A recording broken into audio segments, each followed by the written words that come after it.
3 days later, we're all still talking about Sunday's historic dust storm.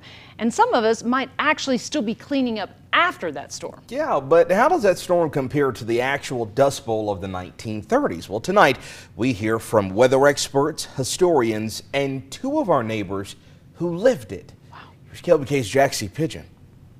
Well, Justin Weaver with the National Weather Service says based on how long Sunday's storm lasted and how little visibility there was, it could have very well been a similar comparison to what we might have seen in the Dust Bowl days. Luckily, Weaver tells me the amount of dust and how often it blows in West Texas has gone down significantly in comparison to what people experienced in the 1930s.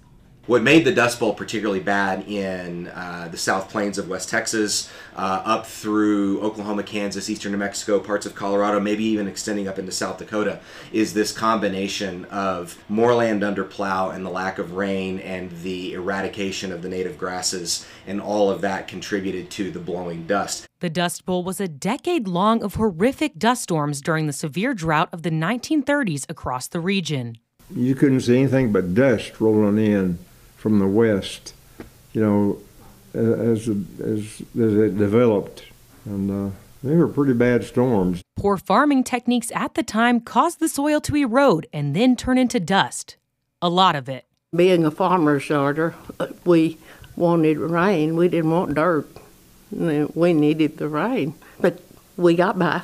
The heaviest dust storms would be called black blizzards, where topsoil from the Lone Star State could make it all the way up east to Washington, D.C.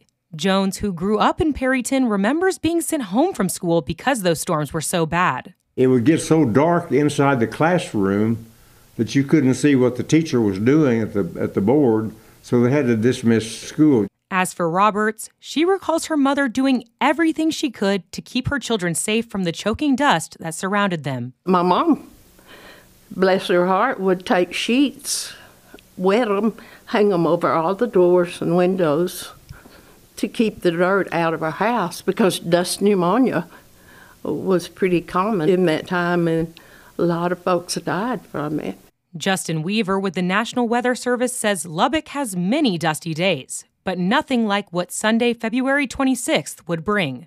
He says a dust storm of that magnitude may resemble what Jones and Roberts saw growing up. A day like that, where we had the visibility at 0 in the city for at least a while, several minutes. That's pretty unusual and probably very similar to what happened in the Dust Bowl days. It was not a real good time.